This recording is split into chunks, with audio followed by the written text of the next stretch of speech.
Keep this frequency clear. Are you ready? Smack my bitch. Coming at you. Welcome to another edition of AMP Radio, another MMA podcast. Guys, we're coming at you live and unedited from the mean streets of San Bruno, California, the home of the hipsters. And we're coming at you live and unedited with UFC Fight Night Bermudez versus the Korean Zombie, also known as UFC Fight Night 104 in Houston. It will be held, of course, this week in February 4th at the Toyota Center in the Houston, Texas. Speaking of which, one of our hosts is in Texas. And alongside of me, not my boy, my yin to my yang, Proteus is not with us today, so hopefully he heals up. We'll see him. I don't think he's doing a show tomorrow. I don't think he's going to be on until Sunday, I think. But let's get into it, guys. This is not a bad card, as I dare say, better than the pay-per-view that Pam was preparing for, UFC 2. Oh, my gosh. Right? Let's meet our host. Don't be talking to me. I was ready for that one. Yeah. Let's meet our host. Yeah. The I was having a blonde Pam. moment. That's all right. Hey, we y'all. love blondes. Hit the music. From the South. Remember, from the South. The down south yourself. And I said north. From the A South. lovely Pam. I know, right? Buddy? The beautiful Pam. American woman indeed. Now I'm Proteus with the indeed. And let's meet I know, right? the one who's hosting UFC Fight Night 104 and the soup. Hit his music.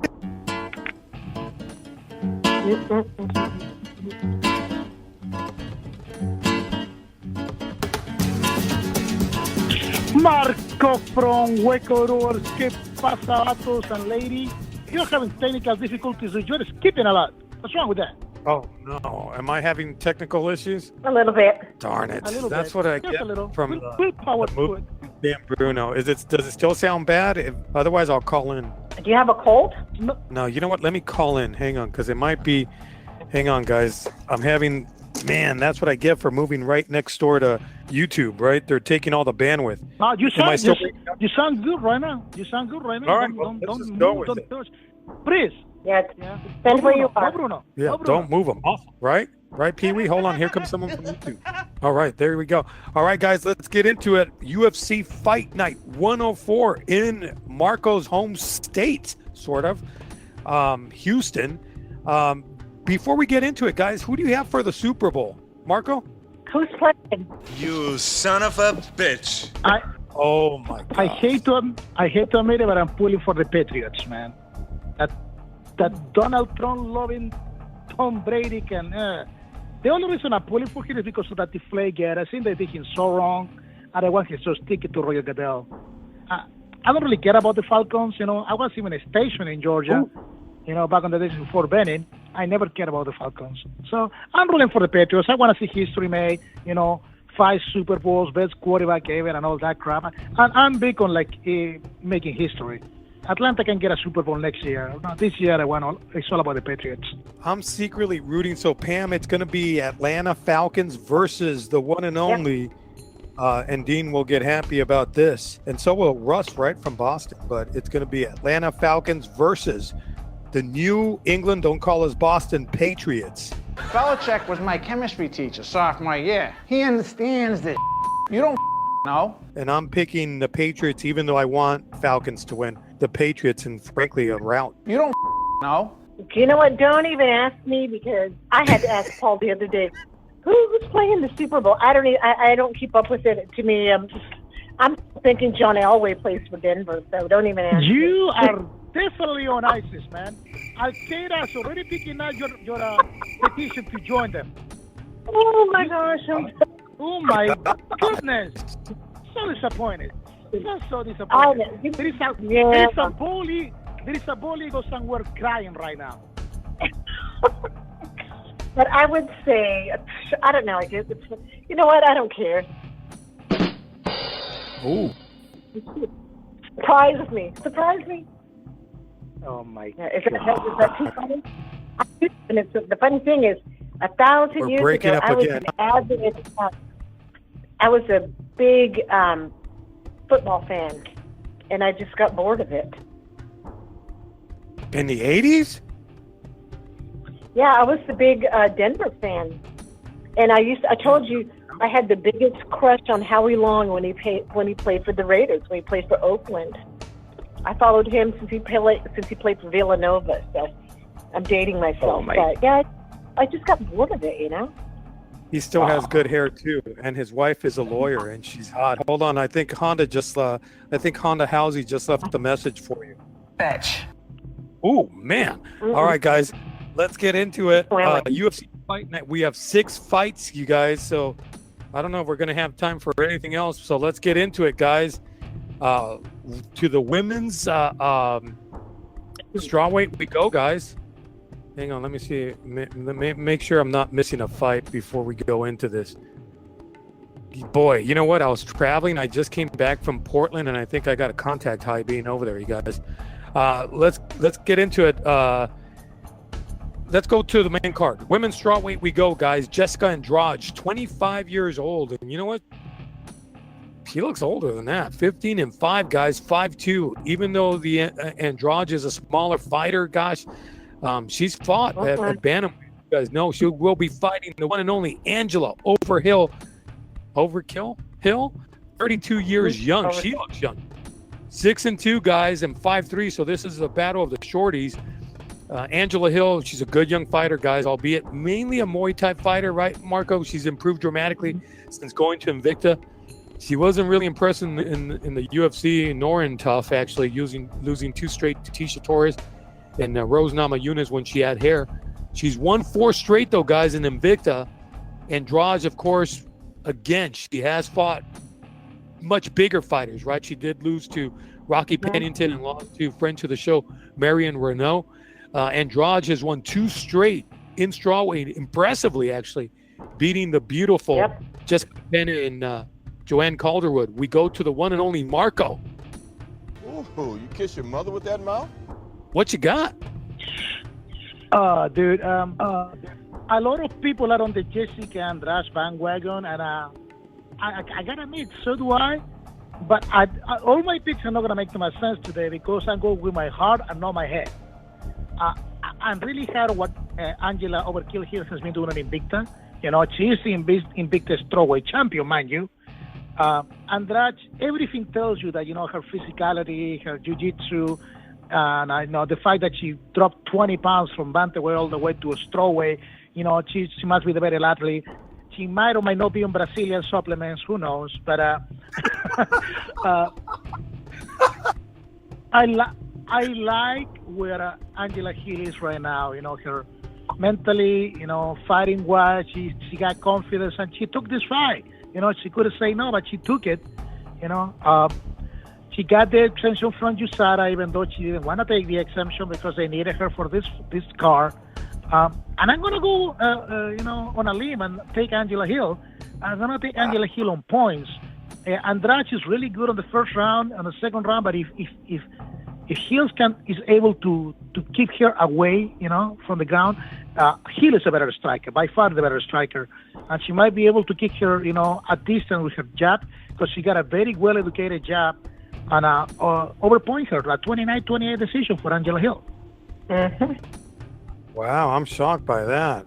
We go to the lovely lady Pam Andrade versus Angela Hill. Okay. I'm going with Jessica on this one. I just think that she's a more rounded fighter as far as her submissions, takedown, and striking. Angela, I do like her. She's fun to watch. She's a very exciting fighter. But almost 100% of her fighting is striking.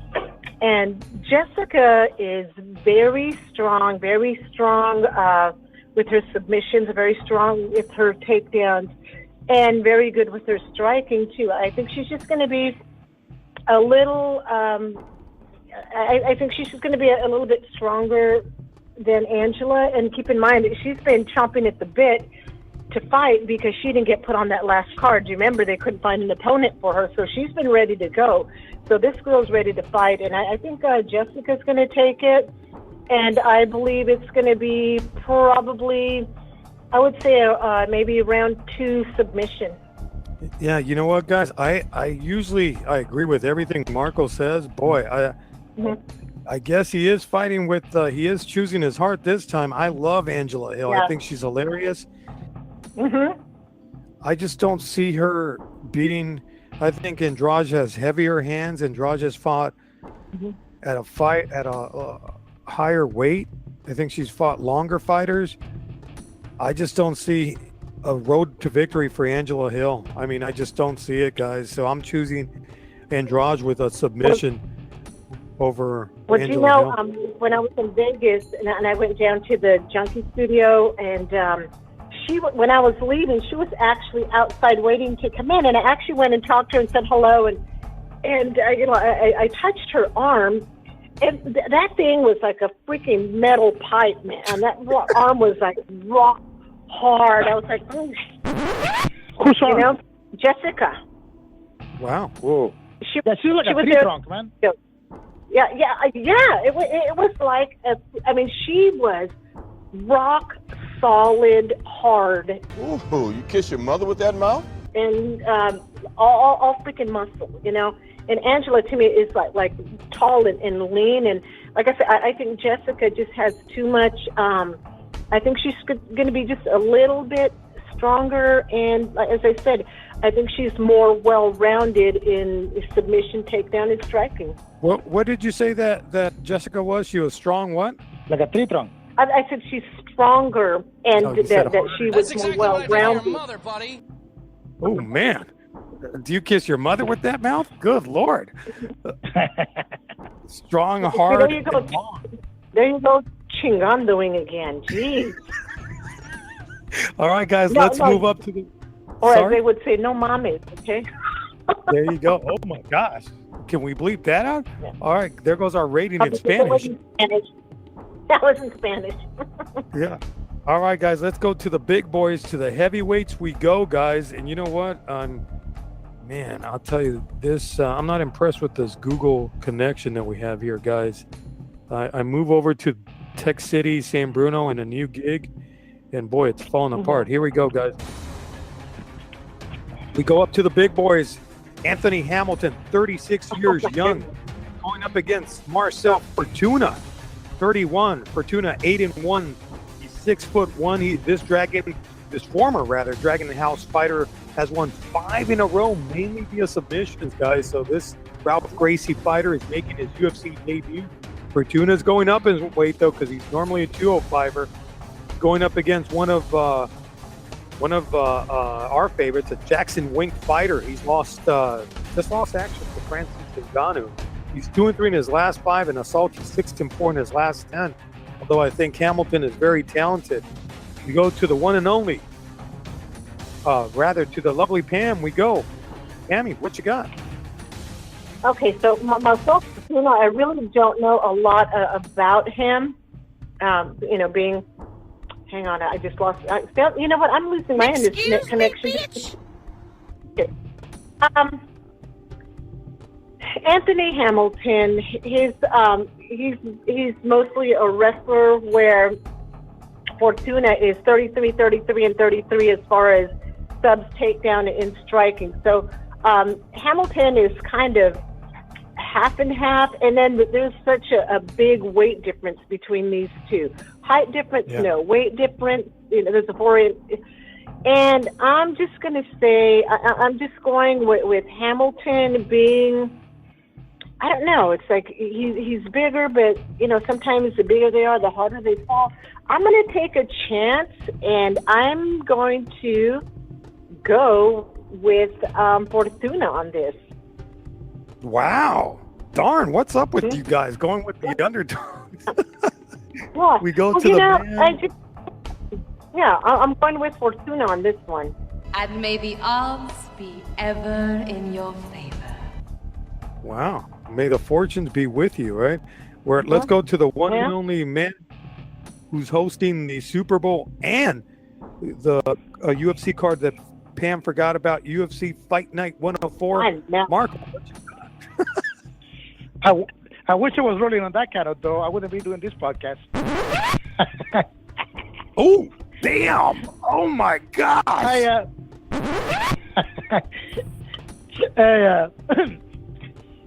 Anthony Hamilton, man, the last image I got of him is getting his arm almost ripped out of his body by Ngannou.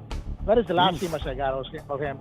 And he's a serviceable heavyweight, but he's not a great heavyweight. You know, he's the guy that you throw up there to test some prospects.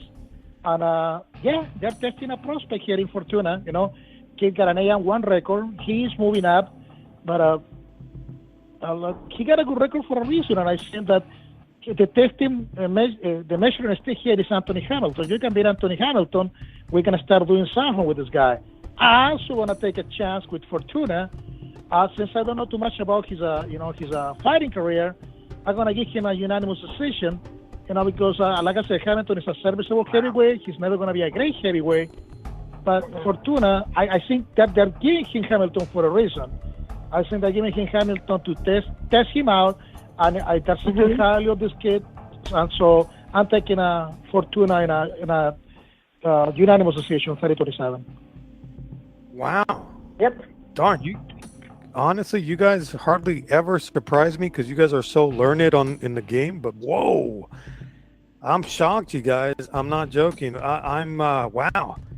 Obviously, gosh, Angela Hill, a huge underdog, Andrade is a huge favorite. Fortuna in this case, a plus 160. Anthony Hamilton, a minus 185. I'm going to go with the favorite, guys. Marco's right. On paper, and you guys are right, that Fortuna has a much better record. Looks like he can be a talented fighter, but he's making his UFC debut, has never faced UFC talent. And oh, by the way, guys, he's going up 20 pounds.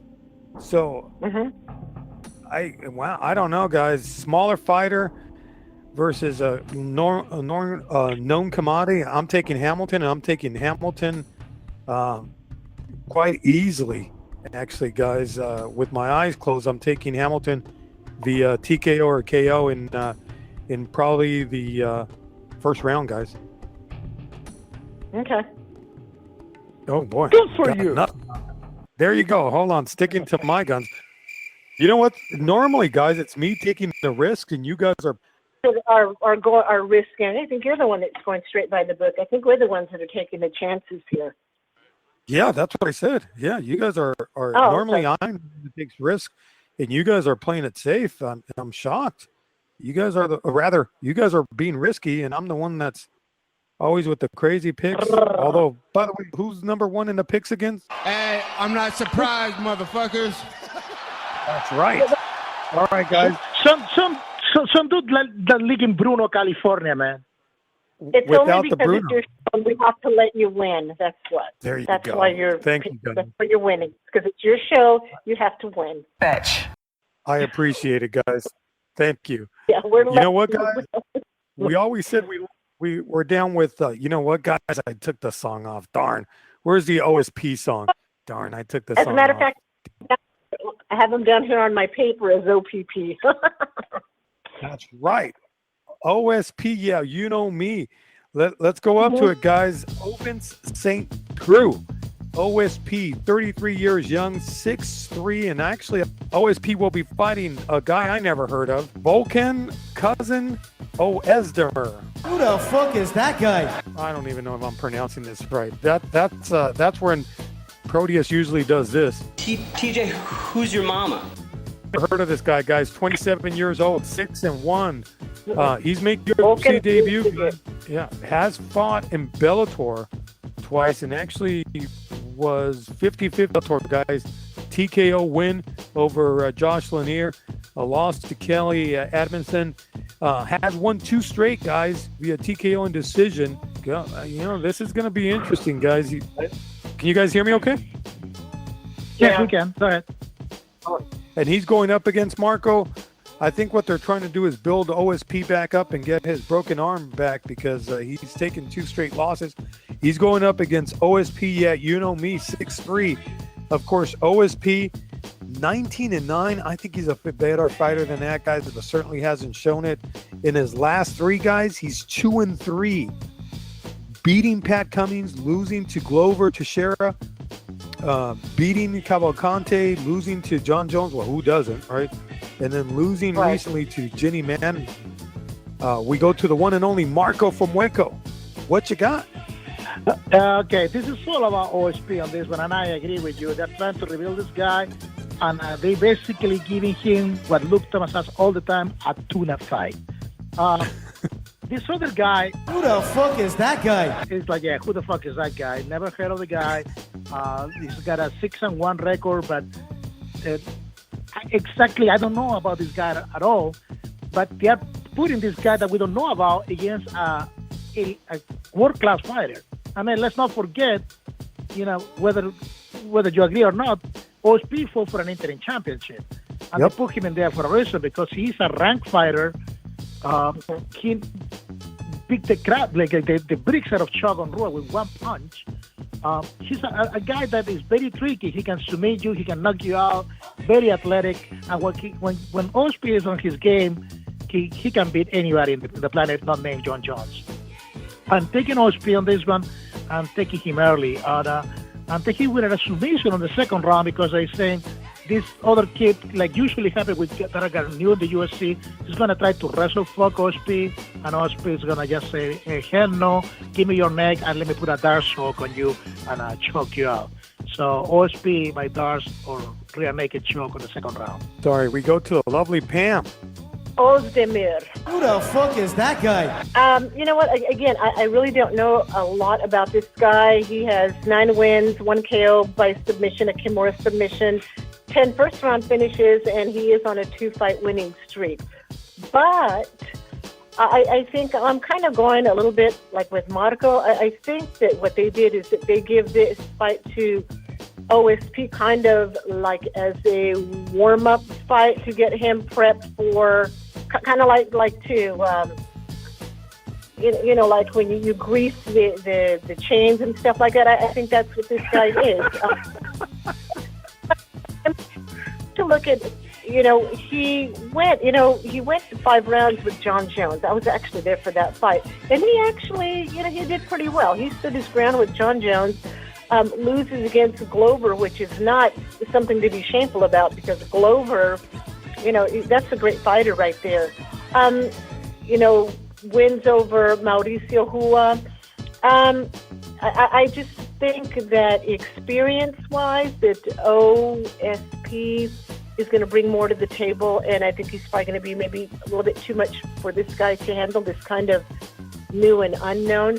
So I'm going with OSP, and I'm taking a second-round knockout on this one.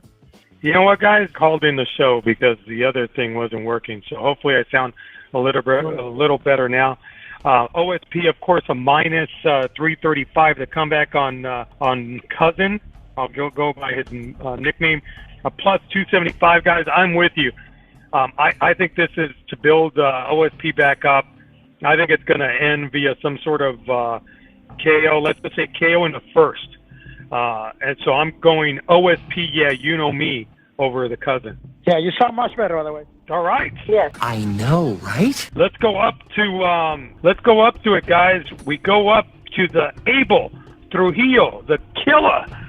33 years young, guys. He's 5'8", 155. Usually, of course, a lightweight, 15-6, guys. The one and only killer Trujillo has gone, 4-1, guys, in his last 5. Beating junkie favorite Jamie Varner, losing to Ferguson. No shame in that game, right? Losing to T-Bow, beating T-Bow, beating Tony Sims, beating Rinaldi. He's going up against the one and only James Vick, who has been pretty impressive, guys. 6'3", much taller fighter, 29 years young, guys. He did lose to my boy, Benil Dariush, friend to the show. But before that, guys, he was undefeated. So we go to the beautiful Pam, James Vick versus the killer, Abel Trujillo. What you got? Okay, Abel, last fight, because I remember I actually did watch him fight, and it's been almost a year, not quite a year. And it was a pretty good fight. It was went all 3 rounds unanimous decision. I think that he is pretty well-rounded. Submissions, 21% submission 34, striking 46%, takedown. So he's more of an explosive fighter, where James Vick is almost 70% of his fighting comes from boxing, but he does have good cardio. I'm sorry, I was like, Trujillo actually he's a Southern boy. He's from North Carolina. I got to go with Abel Trujillo on this one. I think it's going to go third round decision on this. Excuse me. Wow. All right, Marco, before we go to you, of course, this is a pick-em. Like, literally, it's a pick-em. It's a -110 all across the board. We go to the man from Waco. Marco, what you got? Okay, I don't know the James Big high trend, bro. Trujillo he's a really good fighter, but he's a little bit wild and undisciplined when it comes to his striking and his approach to the fight. I will actually say his fight IQ is not the highest. On the other hand, James Big is a really good technical striker, and he's not a wild for a reason. He's probably like a crossroad fight for Big and Trujillo. Big on his way up, and Trujillo hovering in the middle on his way down. I'm picking Big, and I'm picking Big on this one. I'm picking Big to TKO Trujillo on the second round. He's going to overwhelm this guy with his striking. Like I said, Trujillo throws wild, loopy punches, and Big is a most refined technical striker. He's going to be able to counterpunch this guy and catch him with something. And once Trujillo goes to the ground, he's just going to keep hitting him until the referee pulls him off him. So I'm picking Big with a TKO on the second round. Wow. And Pam, what did you go method and round? I said third round decision. I said it's one all three. I'm going to stick with Pam on this one, Marco. I'm going with James Vick on this one, just in terms of I'm sticking with Pam in terms of rounds. I think it's going to be a decision, but I'm sticking with you on this one. I'm not on the James Vick bandwagon. I am driving, of course, the Francis Ngannou bandwagon, but I'm going with the Texecutioner via decision, all 3 rounds, guys. I'm picking James Vick. Nothing. All right, guys. Good for you. You guys never like my picks. Good Lord. I can't win on this one, right, Pam? Excuse me, bitch. All right, Pam. I'm going to go back-to-back with Marco on this one because I'm going to pick what I think, actually, it's Buffalo Blues' favorite fighter, the beautiful Alexa Grasso, but I think Marco's a fan of her too, just like I am. But we go with Alexa Grasso fighting, of course, Felice Herring. Felice Herring, of course, one of Junkie favorite and a tough alumnus. The little bulldog, of course, 32 years young, 5'4", 11-6, guys, and I thought she was actually on her way out after beating Heather Jo Clark, who I love, in Bellator, making her Invicta debut. Obviously, she didn't do that well in tough, but she lost to Tisha Torres via decision, beat Lisa Ellis, who I don't think is of UFC caliber, unfortunately, via submission, lost to PVZ, which I was kind of shocking. I thought PVZ was going to win, but I think PVZ dominated. Herrig, of course, beat the beautiful Kylie Curry, which I was actually, and she looked good. She was in great shape. She's going up against Marco, the lovely Alexa Grasso, the Mexican fighter from Guadalajara, Mexico, of course, or if I want to be honest, Mexico, for those in the know. Age 23, guys, 5'5", 115, so she is a little bit of a taller fighter. As the beautiful Pam would say, everything else is virtually identical. She was a killer, guys, in Invicta. She beat everyone there. Jody Esquivel, Inoue, Mizuki. No one ever calls her by her last name. Everyone just calls her Mizuki. Alita Gray, no relation to the great 50 Shades of Gray. Nothing. I got crickets on that one, guys. All right, guys. Beat, of course, something they both have in common, beating the lovely Heather Jo Clark. We go to the one and only Marco from Waco, the beautiful Alexa Grasso, who I think is an up-and-coming superstar, versus the little bulldog, Felice Herrig. Man, I got to go with my homegirl, Alexa Grasso. This girl boxing is beautiful to watch. Every time she gets into a cage, she gets better. And as cool as Felice Herring is, and she's like too inconsistent. She wins one, lose one, win one, lose one. And Alexa Grasso, they're investing on this girl. They want her to be the next superstar for the Mexican market. You know, her, Jael Rodriguez, maybe, you know, if Cain Velasquez ever get his shit together, you know, guys like that, they want them to succeed in Mexico. You know, it's a huge on top market they're like investing on. And Alexa Grasso, they're putting all their chips on her. That is what she's fighting Felice Herring right now. Felice Herring is not going to be able to, you know, surprise Alexa Grasso. I think her grappling has come a long way. She's very difficult to take down. And on the feet, Felice Herring is going to get marked up, and she's going to get marked up ugly. It's going to be actually tough to watch. I think she's going to get Felice Herring out on the second round. It's going to be a TKO due to strikes. She's just going to get overwhelmed. Eventually, it's going to fall down, and the referee is going to have to pull Alexa out of Felice Herring's way. I'm thinking Alexa Grasso big, and I think this gate is probably going to be a very, very soon future contender against Joanna Jędrzejczyk. Wow. I don't know if Felice Herring can ever get ugly, to be honest with you, but wow. I pretty much agree with you. Let's go to the lovely Pam. Alexa Grasso versus Felice Little Bulldog Herring. What you got? Well, I'm not getting on the Grasso bandwagon, but I'm, you know, looking at the difference in fighting. One is a striker, one is basically a submission artist, and so, you know, you have to kind of, okay, is it going to go boxing or is it going to try to go submission? I just think that right now that Grasso's on fire. She has 4 wins by KO, 4 by decision, 4 first-round finishes. 3 of her 4 knockouts ended in 36 seconds or less. Her first 3 fights lasted a combined 63 seconds. So, you know, looking at that, you know, that kind of says something right there. Where Herring, she did really well when she fought out of, what was her last fight in Chicago, wasn't it? She was she was like the hometown favorite. You know, looking at her, she is a little more experienced. She's you know, pro kickboxing, but I just don't see her being able to stand up and box with Grasso. You know, I could go out on a limb and say Herring is going to submit her, but I think Grasso just has more cardio and is probably just going to, you know, box and just box her kind of silly. I'm saying it's going to go 2 rounds on this one. A TKO on this one. Grasso, right? Grasso, yeah. I have a real soft spot for Felice Herring, guys, because at the time, when I first started getting into MMA and actually kickboxing, I watched a show called Fight Girls, and she was in it in the Oxygen channel. I don't know if you guys remember that show. That was a long time ago. That's all school.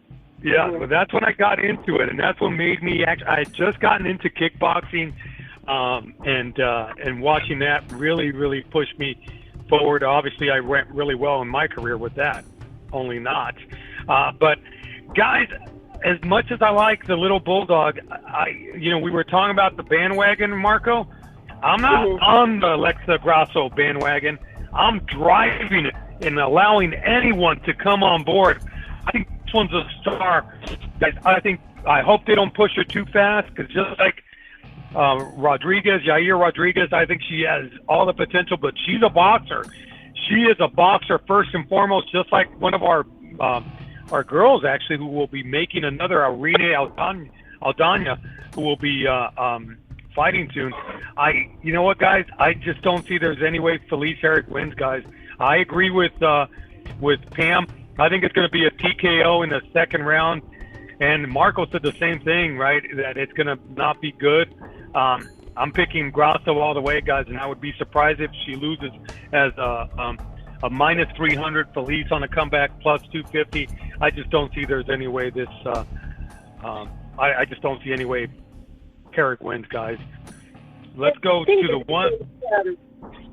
Herring, but I think she's just matched with this, you know. Okay. You say you're driving the bandwagon. I built. Yes, sir. I put the wheels on. I put the engine in, and I customize the stereo. Yeah, I own that bitch. I'm in the back seat then.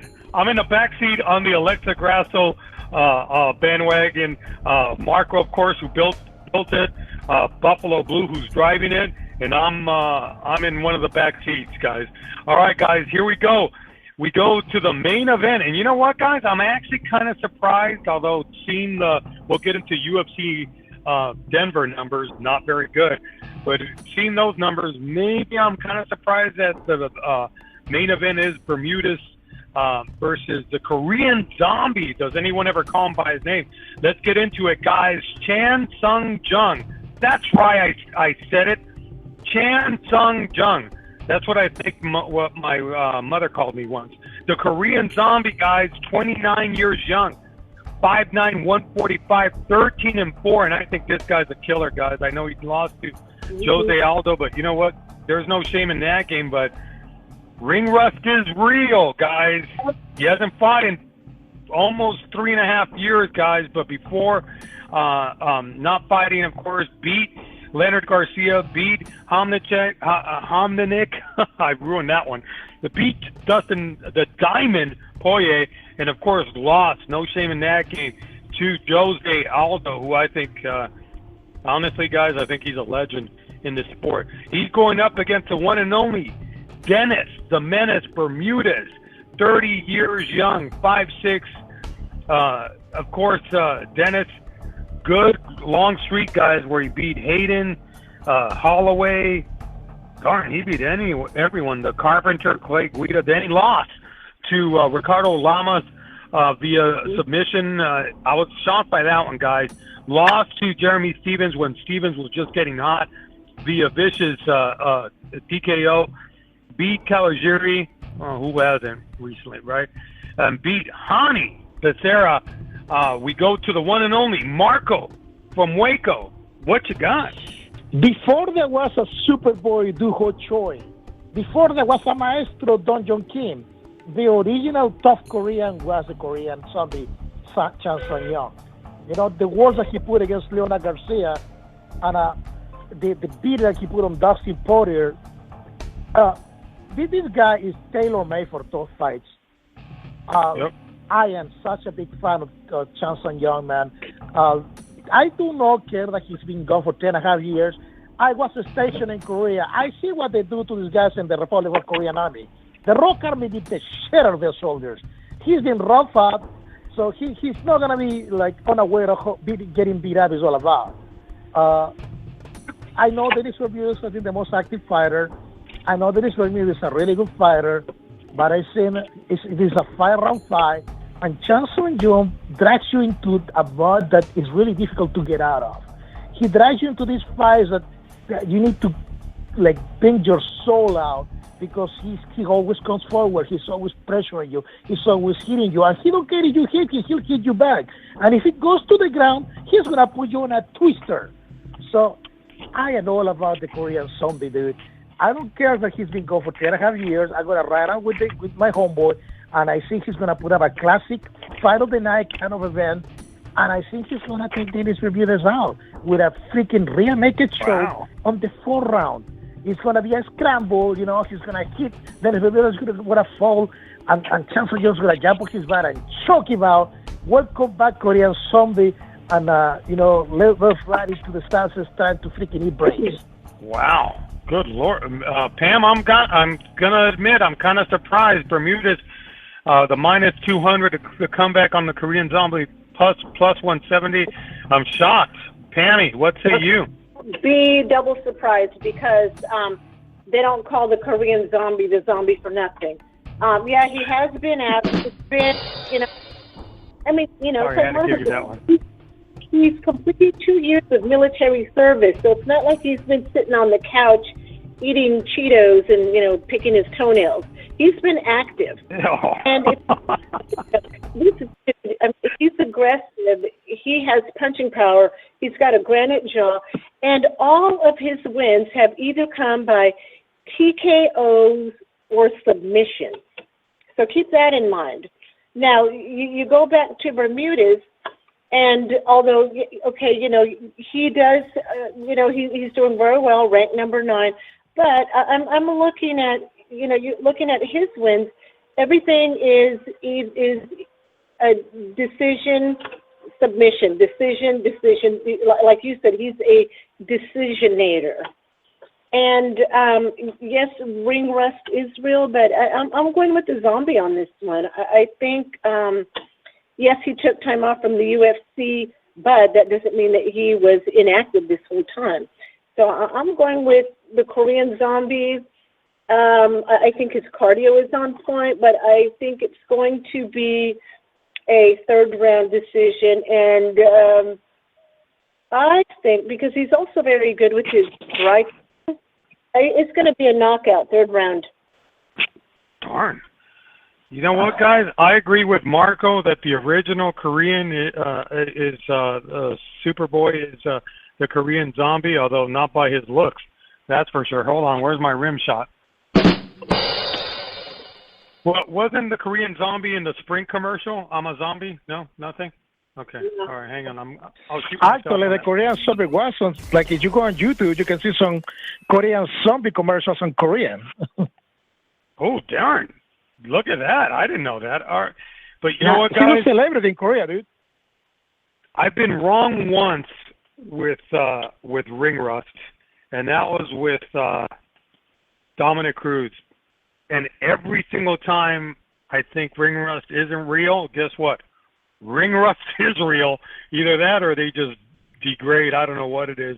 And yeah, he hasn't been Cheeto fingers, right, sitting on his couch. But ring rust is real, guys. And when you fight someone like Jose Aldo at its peak, 3.5 years ago almost, and then you're fighting someone that isn't as good as Dennis the Menace, isn't as good, of course, as Jose Aldo. I get it, but ring rust, there's no way you can be away from listen, Marco served our country, and the lovely Pam, who has in some way, obviously related to people that serve our country. I don't know what it goes to because I've never been in the service, guys. So definitely Marco would know probably more than I. I don't. Yeah, go ahead. Go ahead, man. Go ahead. So I'm gonna tell you, like, I got a high level of fitness in the Army. High level of fitness. I wore and like hand in hand with the Korean soldiers, and their regimental fitness overshadows ours a tenfold. These guys get treated like dirt. They get smacked around all the time, and they put the Korean soldier in charge of their hand-to-hand combat training on his unit. So it's not like he didn't have fresh bodies to practice every day. So the Korean zombie did not just rest on like they say, yeah, he was on a security job up there on Korea. Even if he was sitting behind a desk, pushing a pencil, he was still getting smacked around, dude. Because the Korean army doesn't play. You seen the army here is rough. The Korean army is 10 times rougher, dude. Even with that, guys, I got to go with my gut. I think it's going to be a decision. I think Dennis the Menace, the decisionator, is going to take this just simply because of ring rust. Because I think the Korean zombie's a better fighter. There's no doubt about it. But I think ring rust is real, guys. So I'm choosing Dennis the Menace. So it's going to go all 5 rounds, even though Dennis Bermudez has never been on a 5-round fight. That's what you're telling me. Ooh, damn. Darn, now you're making me think. Yeah, I do. I don't think ring rust is real, guys, and there's no way I could see Dennis finishing the Korean zombie. But by the same token, I see the Korean zombie getting winded. So I just don't see it, guys. I think ring rust is real, guys. Yeah. All right, guys. There you go. All right, guys. Maybe that's my only loss there on tonight's card. All right, let's go. We have a little bit of time, and quickly, let's go into the spotlight fight of the night, guys. A fight that's not in the main card, but it is worth watching. I'll give you what mine is. because I always like to throw the bone there, guys. I'm going with, and if you guys have any of these fights, great. I'm not going to give any details on it. I'll just pick what mine is. And you know me, guys, I like the women. I'm going with Rocky Pendleton's girlfriend, or are they married yet?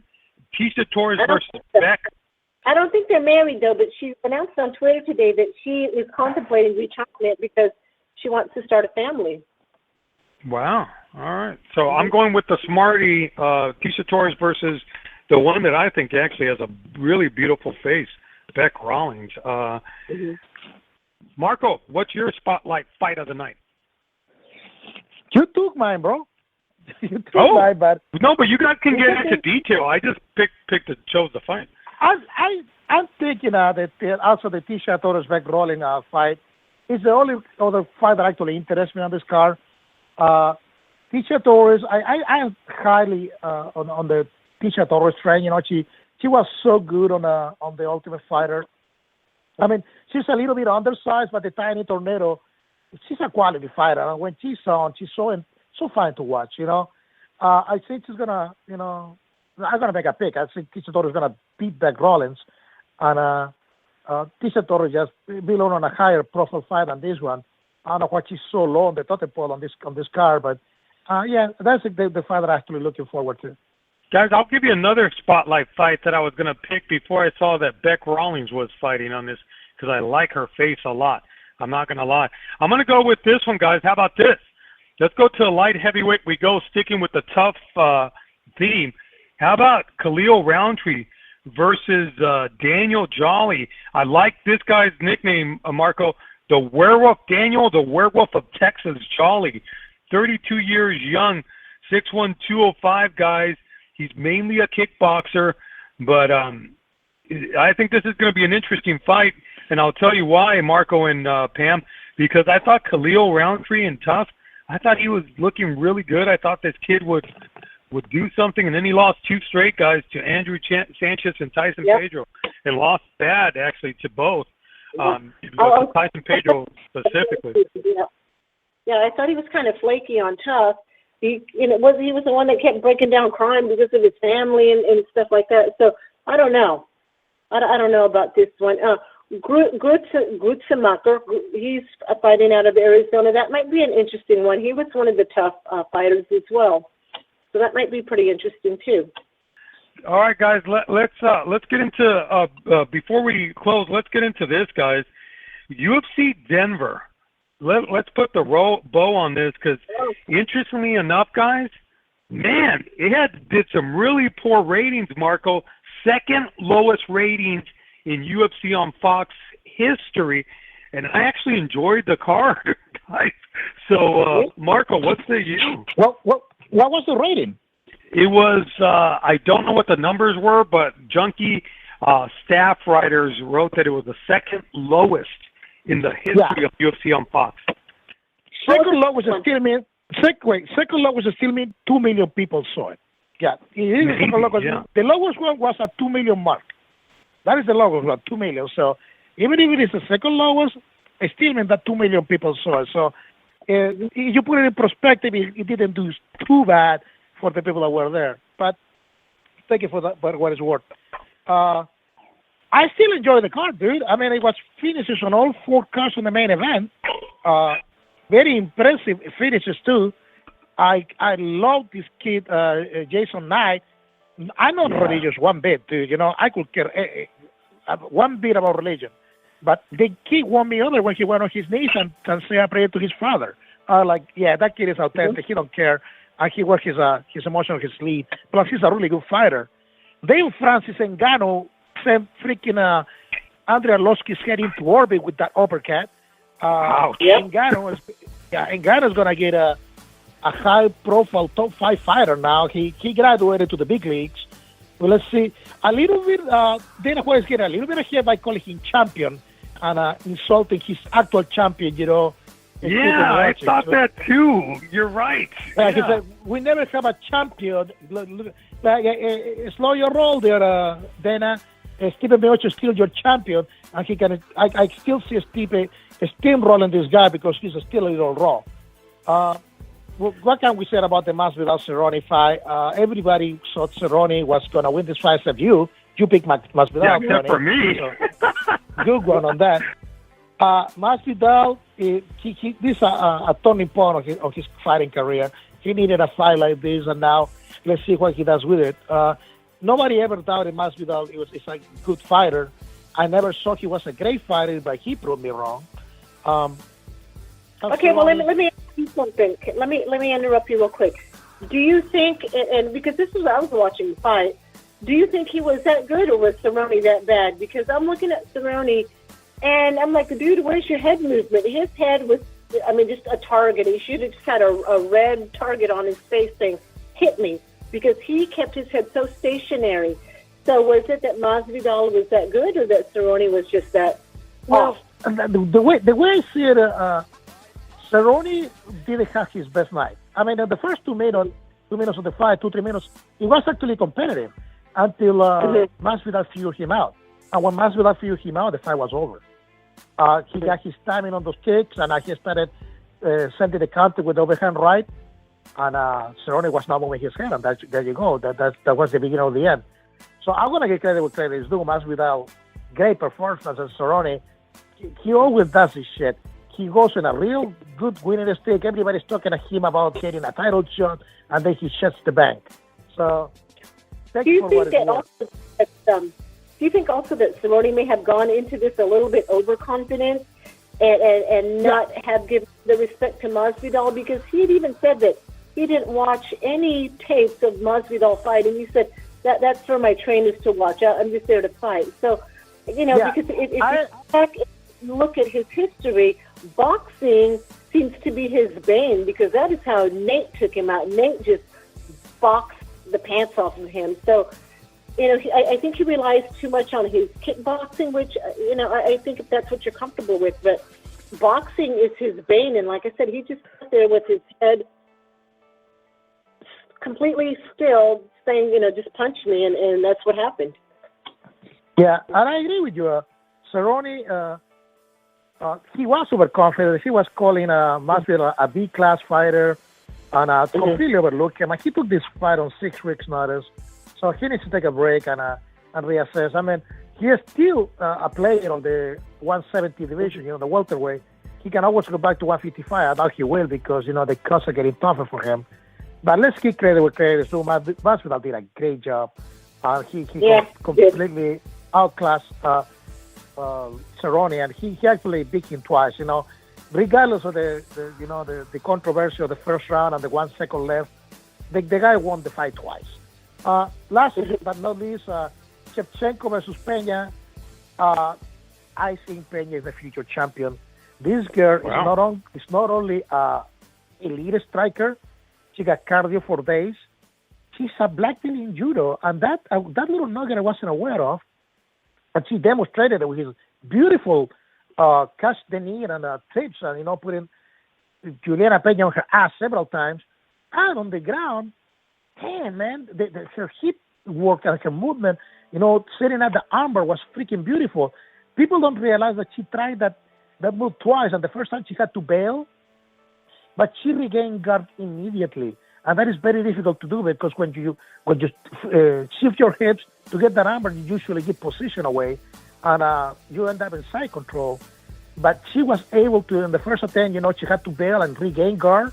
And then on the second one, of course, she locked it, and she did a beautiful, like a rollover to secure the armbar. And Juliana Peña tried everything that she could to get out of it, but she was completely locked in. I am really high in Shevchenko as the next contender, future champion. We saw her already fight Amanda, and she took everything that Amanda can bring to her. And the third round on a 3-round fight, she took over the fight.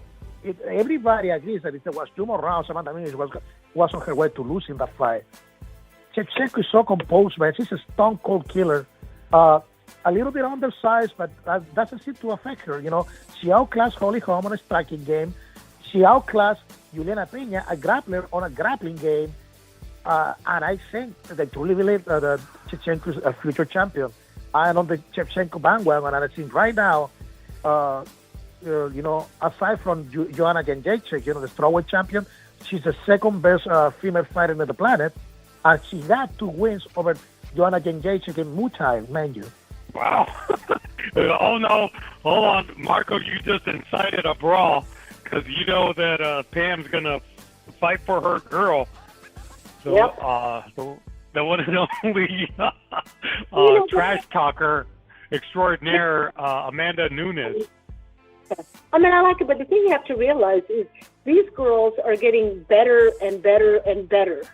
So the Amanda that she fights next time is going to be a better Amanda than she fought last time. So they just keep stepping up the game, and they're just, to me, just amazing to watch. Is she a future champion? Yeah, I see it, but I'm giving kudos to the one that has the belt right now because I think she earned her place. But I think if they do fight, when they do fight, I just think it's going to be an amazing fight, regardless of who wins. I just think it's going to be an amazing fight.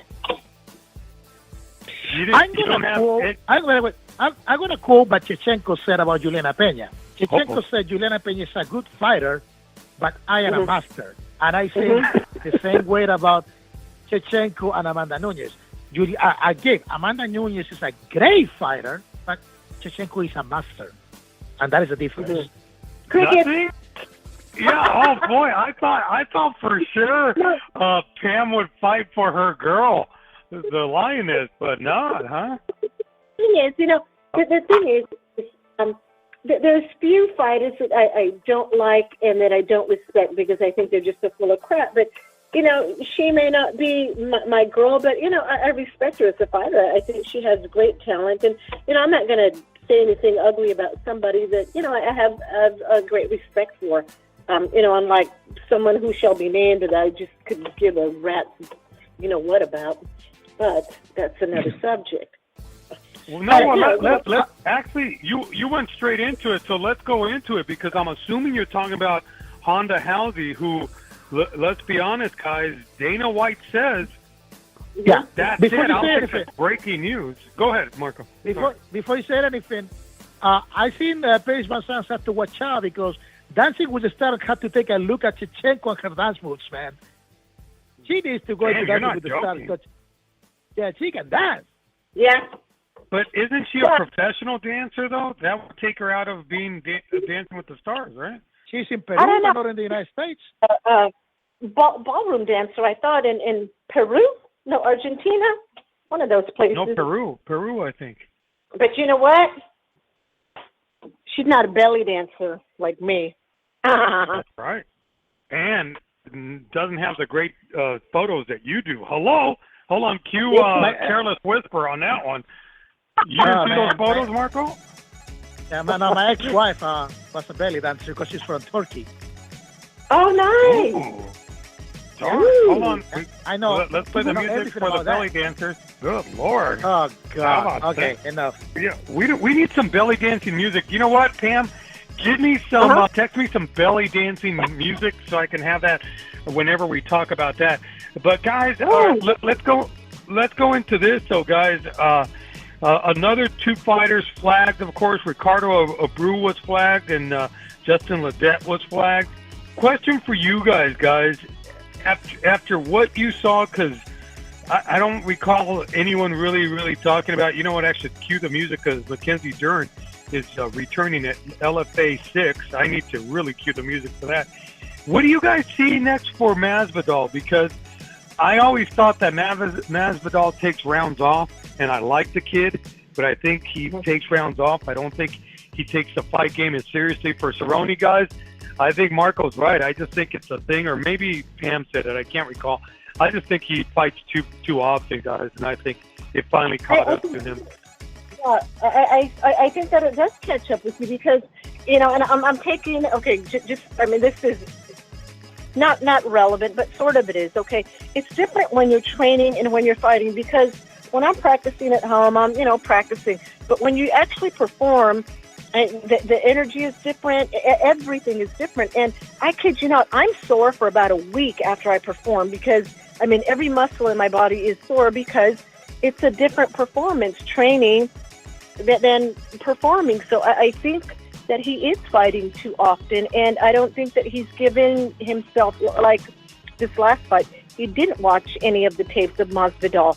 And so if he would have, taken the time to watch, he would have known that Masvidal's boxing is on point, and he is quick. I mean, his foot movement, he's quick. So he would have known that. He would have known to look for those things. So I like that he likes to fight, but I think sometimes you need to give yourself a break, I agree. All right. Guys, Cerrone is his own enemy, man. Cerrone is his own enemy for taking all these fights so often. Like I say, he keeps shooting himself in the foot. And Frank got a good point that his kryptonite over the years has been the good boxers. And not game planning for the guy. A little bit, I don't think it's too much of the truth because, he got a good team around him that probably planned for him. We're talking about Greg Jackson and Wilton John. Wilton John, I can't say it. Yeah. So he got very good coaches around him that are planning around, the fighters he got. But he should be a little bit more diligent and probably do his homework too. Yeah, I agree with that because you can't say, you have to watch this and watch out for this and watch out for that if you don't know what you're watching out for. You have to have seen what Masvidal does in the ring to be prepared to, okay, this is what I got to watch out for versus somebody telling you, hey, watch out, And even they were telling me, you got to move that head. That's what she said. Hold on. By the way, for those that listen to Fighter and the Kid like Marco and I, Marco, your boy Brendan Schaub had something to say about Valentina Shevchenko. Who's going to fight this bitch? Actually, he said that about Cyborg. He said that about Cyborg, actually. But one last thing, guys, before we end, I do want to get your reaction to one last thing. So let's talk this real quick, guys, because there has been some reaction to obviously Ronda Rousey making a comeback, but or not ever coming back. But I do have a question for you guys. With everything that we're seeing and not enough fighters, do you guys think that there's enough talent to continue having as many cards as we can? Because Marco, am I mistaken, or are these cards getting weaker and weaker? It keeps heels and volleys, man. Heels and volleys. Remember, 2014 was a really shitty year for the UFC. 2015 kind of sort of picked up again, and 2016 blew up. So it's peaks and valleys when it comes to the UFC. It's a down year at the beginning, nothing to be super excited about, but I truly believe that at the end of the year it's going to pick up again.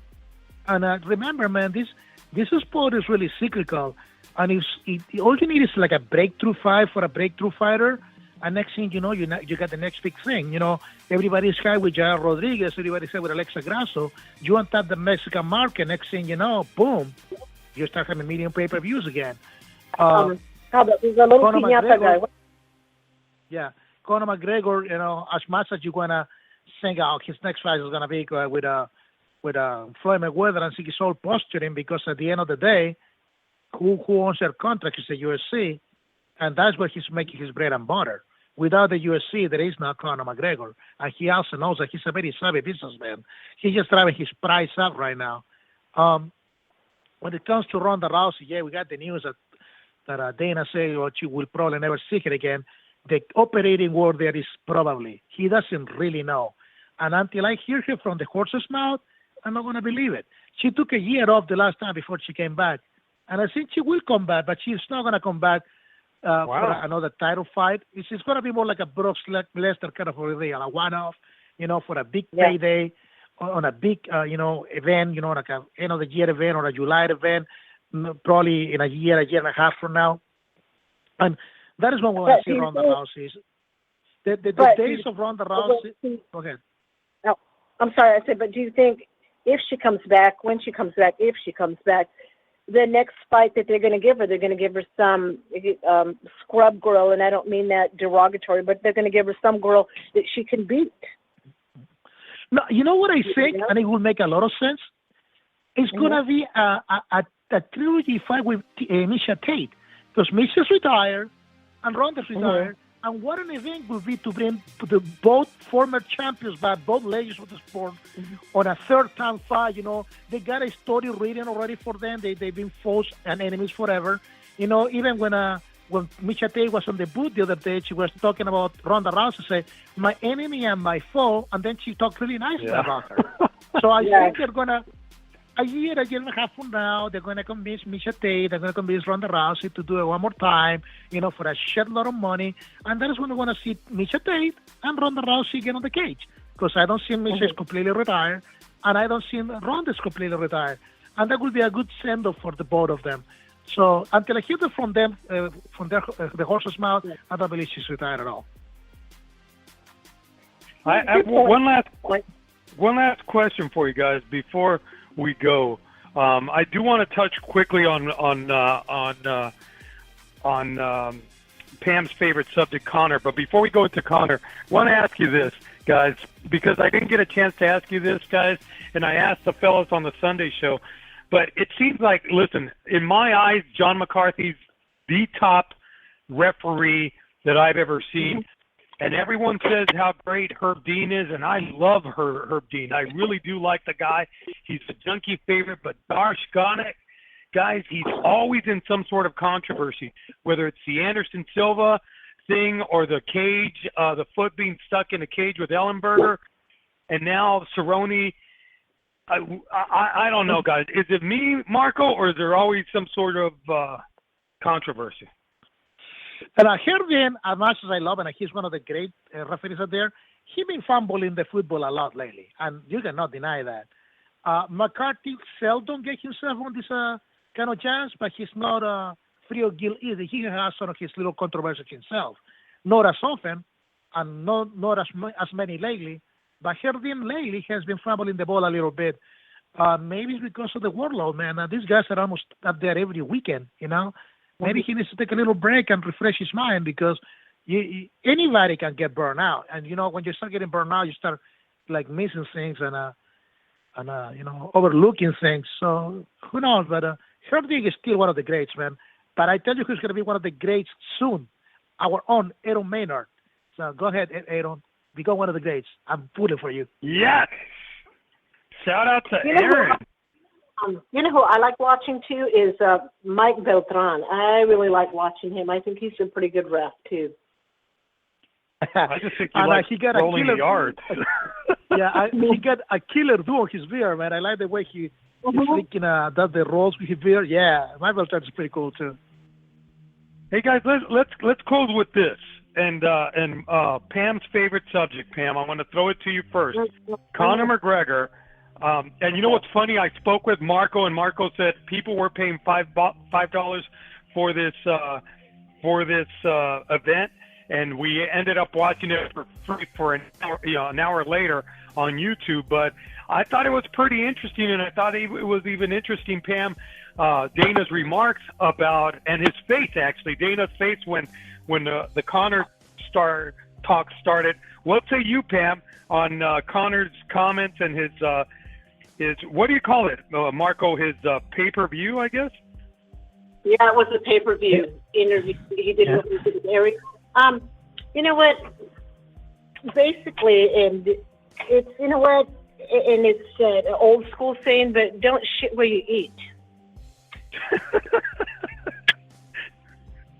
Because, and you know what, and I think what it is, I mean, I don't like him, but he is the king of marketing, and he's trying to stay relevant. But for him to, when he starts trash talking all these fighters, and, and I'm thinking, dude, you were nothing. I mean, like I said, this dude didn't even have a pot to pee in. So who is he to degrade other fighters? And especially when he starts talking about my boys and how he made Nick and Nate. Nick and Nate had their fans way before Conor was even a thing. And even Joe Schilling did an interview where he said when Conor was up and coming that he idolized the Diaz brothers, that he wanted to be one of the Diaz brothers, that he actually called himself the Irish Diaz brother. So I just think he's just so full of himself, and he will be dethroned. I mean, just mark my words. And I mean, you're sitting here talking about the champion who never defended a belt. Ooh, damn. Yeah.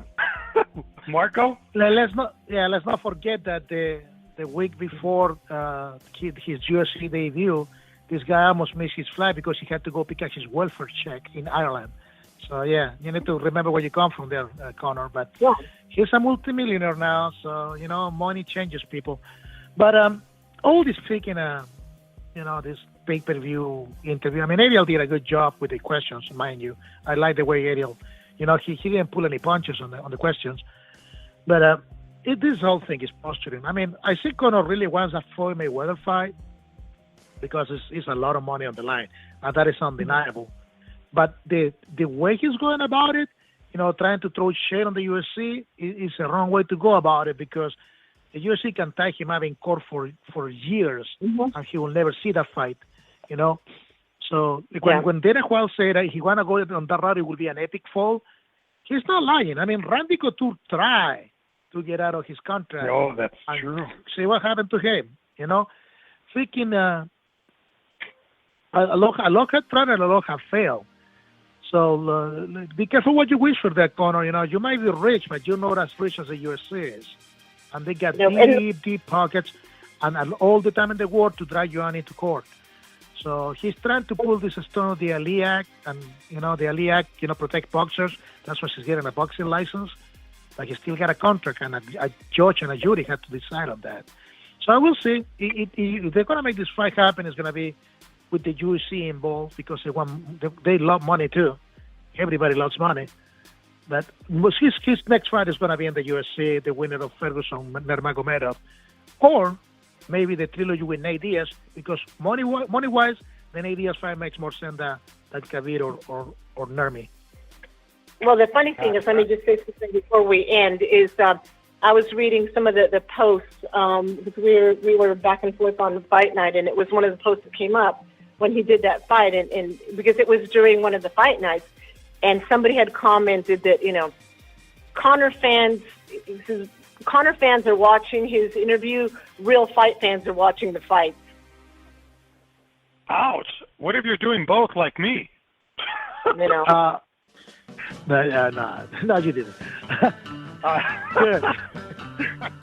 All right, well, I have to admit, I get a kick out of Conor. I'd be lying if I told you I didn't, guys. So I guess I'm the only Conor fan left. But, guys, let's get into this. As we're closing right now, does anyone have either a song of the week or the Twitter follow of the week? Because I don't have a TV show of the week, guys. I wish I had one. I wasn't prepared. I was flying. My show of the week is, I told you I'm taboo, but I'm on Shameless on Netflix. If you haven't seen it, that's a pretty funny show to watch. Marco? Man, this week I've been listening a lot to freaking 5 rounds with Brother Okamoto. I love what they're doing with the new format of their podcast. So if you want to get like the ESPN point of view of your MMA news, take a listen to 5 rounds with Brother Okamoto, brother. Hey, I got something for you guys to watch. So it doesn't come out until tomorrow, but on the CW network, and I've never heard, I don't know anything that's on the CW network, but they have a show called Riverdale that's coming up tomorrow, guys, and it's based on the Archie comics, believe it or not. That's what I saw. That's so fun. Yeah, it sounds interesting. All right, guys. Do you have a Twitter follow of the week? Oh, you know me. Follow me at Maldo Marco. Follow Tony at DJ Tony. Follow Pam at what is it? Pandora Box. Pandora Box. Follow the podcast at Another MMA Cast. Follow at MMA Junkie Radio. We gotta meet you guys. Catch you guys next week.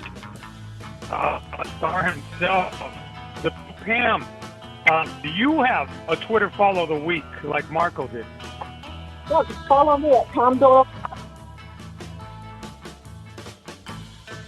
Pam, I lost you. I said follow me at Pam Don't Walk. There you go. That's a good follow. P-A-M-P-O-R-X-X. Especially if you want to see some damn good photos, follow Pam. And my Twitter follow of the week, guys, is the lovely Alexa Grasso. Follow her at ALXAGRASSO. Follow Pam at Pandora Box. Follow Marco at Maldo Marco. Follow us at another MMA cast. Follow my boy Proteus at PROADOS. We hope he's back soon.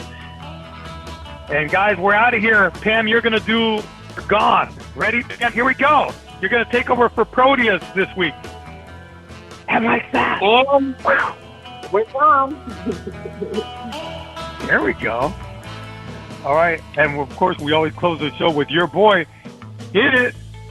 Hey, I'm not surprised, motherfuckers.